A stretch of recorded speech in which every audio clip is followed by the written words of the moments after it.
Well, good evening, everyone.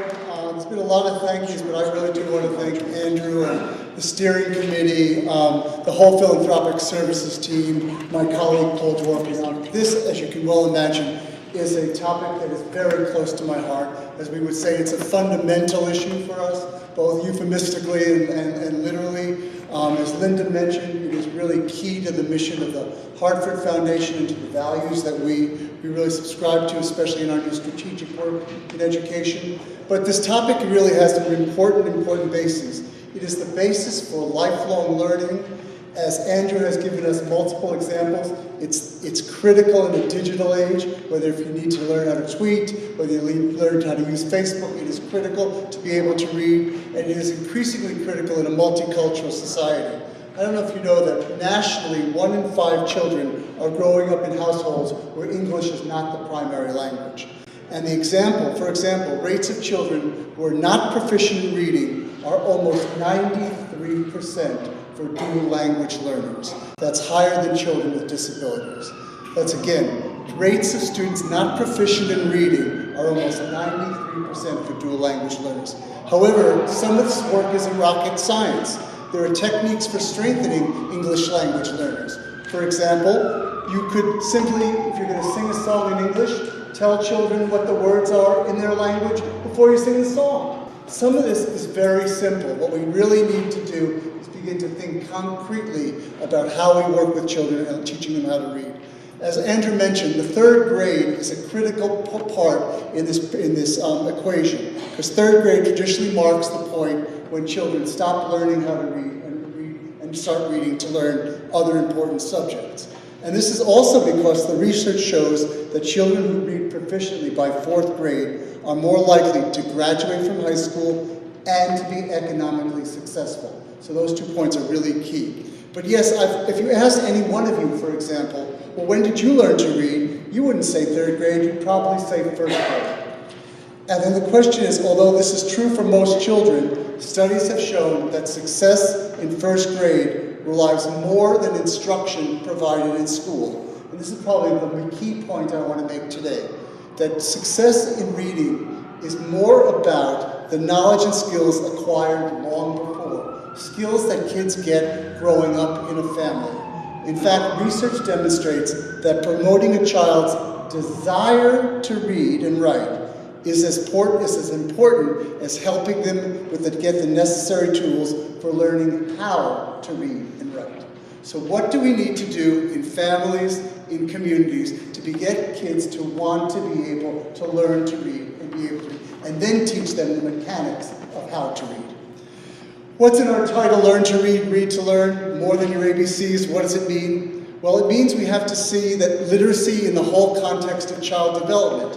There are many paths to success in life, but they all begin with a strong foundation in health, and Paul will talk more about that, in social emotional development, the nurturing and the caring that goes on in a family, and in cognitive development. It also means that literacy has to be viewed in the context of a child's world. Children grow up in the context of families, families live in communities, communities relate to government and institutional policies that may or may not need to be changed. But the most important part is that the quality of the parent-child relationship lies as the foundation for the early years. The joy of learning comes from having a safe, secure, nurturing relationship. Further, the development of such key non-cognitive skills as curiosity, for example, self-regulation, perseverance, come again from quality relationships you have with your family and other caregivers. And it's critical then to having those things before you learn how to read.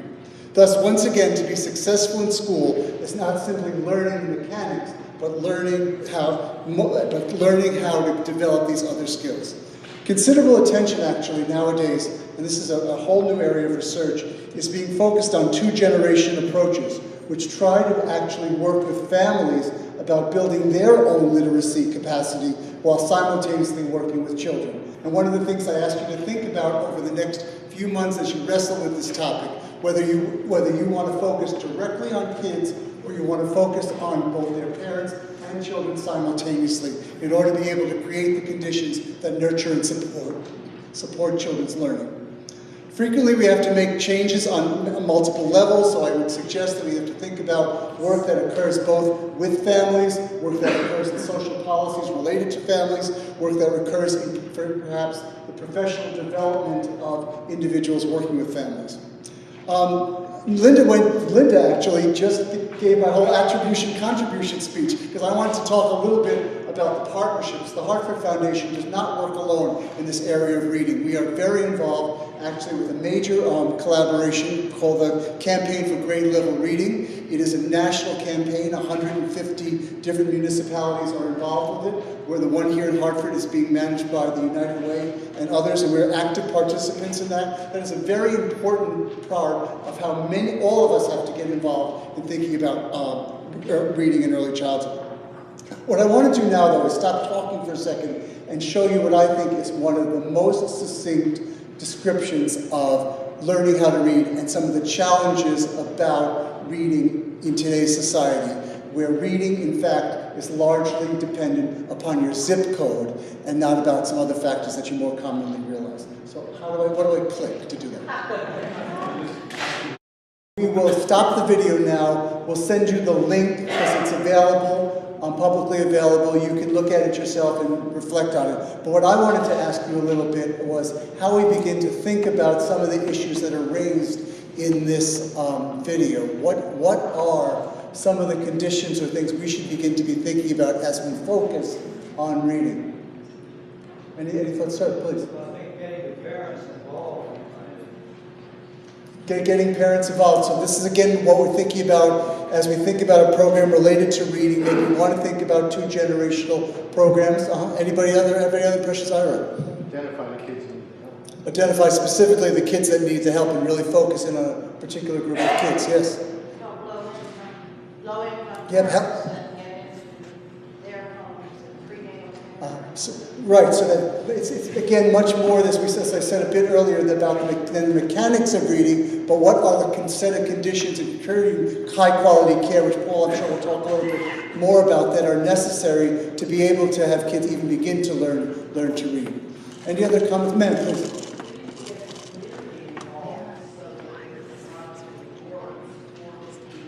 Right. I'm glad you said that. One of the very exciting projects that's going to happen here in Hartford in 3 weeks is something called, we're doing a story walk that the Hartford Foundation, along with about... Oh, so I'm sorry, I keep wanting to be closer to you, and you need me to stand near the microphone. That's a good idea.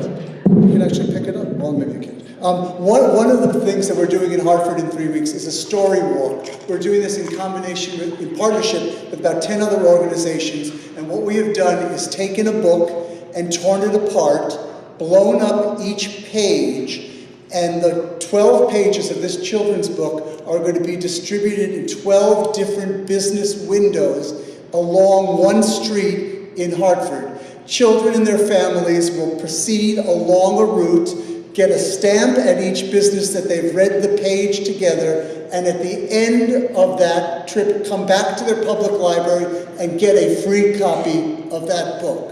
This is about beginning to develop a habit between parents and children about reading together, looking at information, understanding, talking about it, and we see it as only the beginning of a way of which is sparking a real desire, as I said earlier, for kids to want to learn how to read. What is particularly exciting about this collaboration is not only that will happen for 2 weeks, but then the pictures of that book are going to be publicly presented on the fence of one of Hartford's city parks, so that you will be able to go to the city park this summer and go read a book with your child by walking along the fence and talking about that. It's those kinds of everyday experiences that we'd like to bring to families and children in poverty, which we think are critically important. Let me tell you a little bit more about some of the things we've done in the past so that you can have some ideas about, as you work forward, about what you might want to support. Brighter Futures, the early childhood investment strategy of the foundation, has, over the last 20 years, been involved in a number of different areas. One of them has been in the area of early childhood education. That is working directly with the people who provide daily child care to children in the city of Hartford.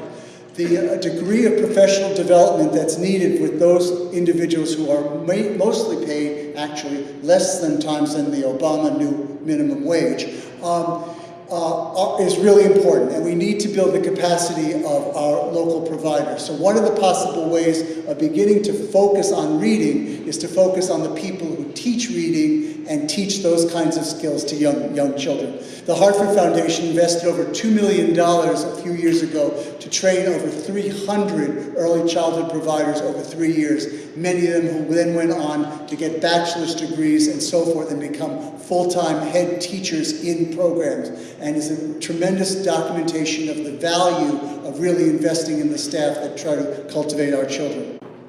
One of the other arenas where we're very hopeful working in the near future is with home daycare providers. The person who takes care of maybe their niece or nephew or a neighborhood resident who have very little skills, and to improve the quality and skills of those individuals. The second area, of course, is healthcare. We've done a tremendous amount of work with Dr. Dworkin and his colleagues at CCMC about improving the quality of health of children in the city of Hartford. Everything from developing the lead poisoning prevention center and the lead safe house here in Hartford to working on plans for how the city government will manage maternal and child health.